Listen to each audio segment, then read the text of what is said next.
નમસ્કાર. દિવસભરના તાજા સમાચારોમાં તમારું સ્વાગત છે.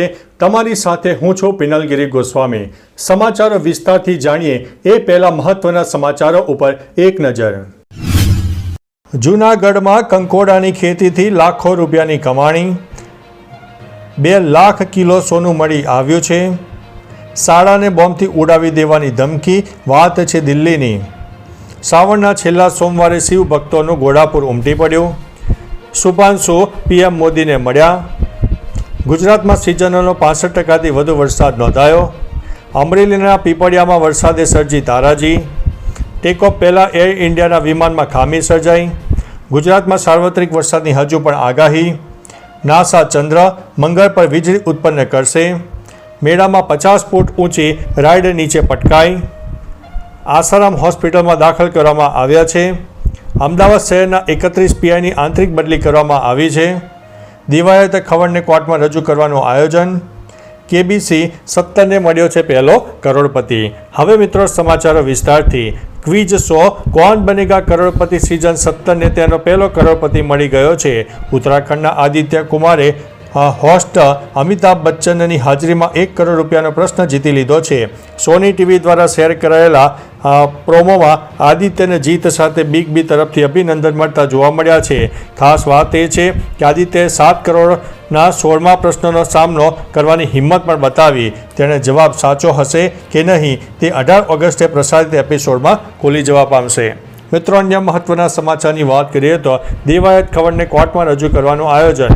તાલાલામાં હત્યાના પ્રયાસ કેસમાં દેવાયતે ખવડ સહિત 7 લોકોની ધરપકડ કરવામાં આવી છે. આરોપીએ પૂર્વ આયોજન કરીને હુમલો કર્યો હતો. હુમલા પહેલાં અને પછી શું કરવો તેનો પ્લાન બનાવ્યો. હુમલામાં વપરાયેલા વાહનો પોલીસે જપ્ત કર્યા છે. પોલીસથી બચવા માટે આરોપીએ મોબાઈલ ફોન જંગલમાં ફેંકી દીધા હતા. દેવાયતને ફાર્મ હાઉસમાંથી ઝડપી લેવામાં આવ્યો છે અને તેને કોર્ટમાં રજૂ કરવાનું આયોજન છે. તાલાલા પોલીસે તેની રિમાન્ડની માંગ કરશે. મિત્રો, અન્ય મહત્વના સમાચારની વાત કરીએ તો અમદાવાદ શહેરના 31 પીઆઈની આંતરિક બદલી. અમદાવાદમાં 31 પોલીસ ઇન્સ્પેક્ટરની આંતરિક બદલી પોલીસ કમિશનરે કરી છે. કામગીરી અને વિવાદના આધારે local police station, crime branch, SOG, EOW, SC ST cell, traffic control room અને સાયબર ક્રાઇમમાં ફરજ બજાવતા પીઆઈની બદલી થઈ છે. કંટ્રોલ રૂમના કેટલાક પીઆઈને પોલીસ સ્ટેશન સોંપાયા છે, જ્યારે વિવાદમાં આવેલા પીઆઈને કંટ્રોલ રૂમ કે અન્ય જગ્યાએ મોકલવામાં આવ્યા છે. મિત્રો, અન્ય મહત્વના સમાચારની વાત કરીએ તો આસારામ હોસ્પિટલમાં દાખલ. જમીન પર બહાર આવેલા લંપટ આસારામને લઈને મોટા સમાચાર સામે આવ્યા છે. તેને અમદાવાદમાં અસારવા હોસ્પિટલમાં લવાયા છે. સૂત્રો અનુસાર મેડિકલ ચેકઅપ માટે હોસ્પિટલમાં લાવવામાં આવે છે.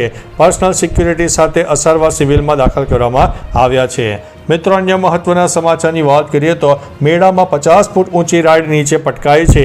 નવસારીના બિલીમોરામાં શ્રાવણ માસના સોમનાથ મેળામાં ટાવર રાઇડ તૂટી પડતા અફરાતફરી મચી ગઈ હતી. આ ઘટનામાં 2 બાળકો, 1 મહિલા અને રાઇડ ઓપરેટર સહિત 5 લોકો ગંભીર રીતે ઘાયલ થયા છે. રાઇડ ચાલુ હતી ત્યારે કેબલ તૂટવાથી તે જમીન ઉપર પટકાઈ હતી. લોકો ગભરાઈને ભાગ્યા. પોલીસ અને ફાયર વિભાગે ઘાયલોને હોસ્પિટલ પહોંચાડ્યા હતા. પોલીસે તમામ રાઇડ બંધ કરીને તપાસ શરૂ કરી છે.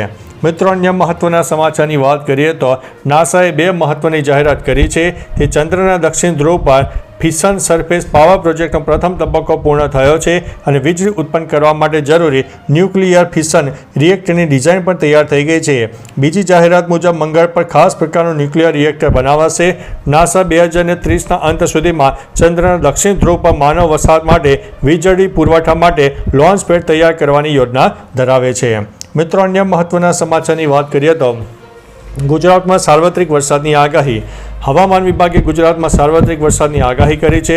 દક્ષિણ ગુજરાતના ડાંગ, તાપી, નવસારી, વલસાડ અને દમણમાં ભારે વરસાદની સંભાવના છે. સૌરાષ્ટ્રના પોરબંદર, જૂનાગઢ, રાજકોટ, જામનગર, અમરેલી, ભાવનગર, મોરબી, દ્વારકા, ગીર સોમનાથ, બોટાદ, કચ્છ, દીવ તેમજ સાબરકાંઠા, બનાસકાંઠા, પાટણ, મહેસાણા, અરવલ્લી, વડોદરા, છોટાઉદેપુર, નર્મદા અને ભરૂચના અનેક વિસ્તારમાં હજુ પણ વરસાદ થઈ શકે છે અને આજથી ગુજરાતમાં વરસાદનો જોર વધવાનું છે. મિત્રો, અન્ય મહત્વના સમાચારની વાત કરીએ તો ટેકઓફ પહેલાં એર ઇન્ડિયાના વિમાનમાં ખામી સર્જાઈ. સોમવારે રાત્રે કોચી એરપોર્ટ પર એર ઇન્ડિયાના વિમાનમાં ટેકઓફ પહેલાં ખામી સર્જાઈ હતી. એર ઇન્ડિયાએ જણાવ્યું કે ફ્લાઇટ નંબર EI504માં ટેકઓફ દરમિયાન ટેકનિકલ ખામી જોવા મળી. કોકપિટ ક્રૂએ પ્રોટોકોલનું પાલન કર્યું અને ટેકઓફ ન કરવાનો નિર્ણય લીધો. તપાસ માટે વિમાનને ખાડીમાં પાછું લાવવામાં આવ્યું. કોંગ્રેસના સાંસદ હિબી એડન પણ ફ્લાઇટમાં સવાર હતા. મિત્રો, અન્ય મહત્વના સમાચારની વાત કરીએ તો અમરેલીના પીપળિયામાં વરસાદે સર્જી છે તારાજી. અમરેલીના પીપળિયા અને વડિયાના ઢૂંઢિયા પીપળિયા ગામે વરસાદે ભારે નુકસાન પહોંચાડ્યું છે.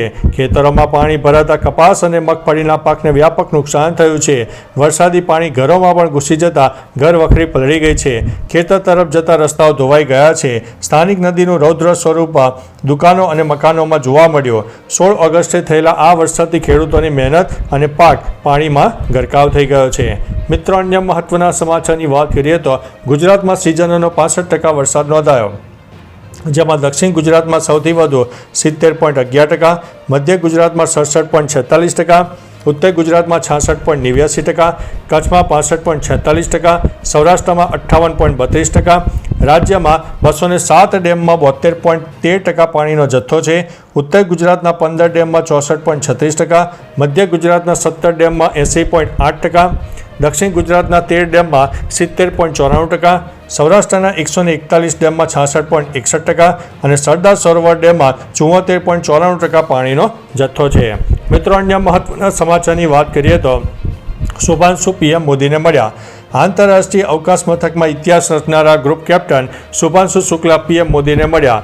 દિલ્હી એરપોર્ટ ઉપર શુભાંશુનું ભવ્ય સ્વાગત કરવામાં આવ્યું. મંત્રી જીતેન્દ્રસિંહ, મુખ્યમંત્રી રેખા ગુપ્તા અને ઇસરોના વડા V. નારાયણ પણ હાજર રહ્યા હતા. શુભાંશુ PM મોદીને સાથે અવકાશની ઐતિહાસિક યાત્રાનો પોતાનો અનુભવ શેર કર્યો. લોકસભામાં પણ ભારતની અવકાશ યાત્રા અને શુભાંશુના ઐતિહાસિક મિશન ઉપર ખાસ ચર્ચાનું આયોજન હતું.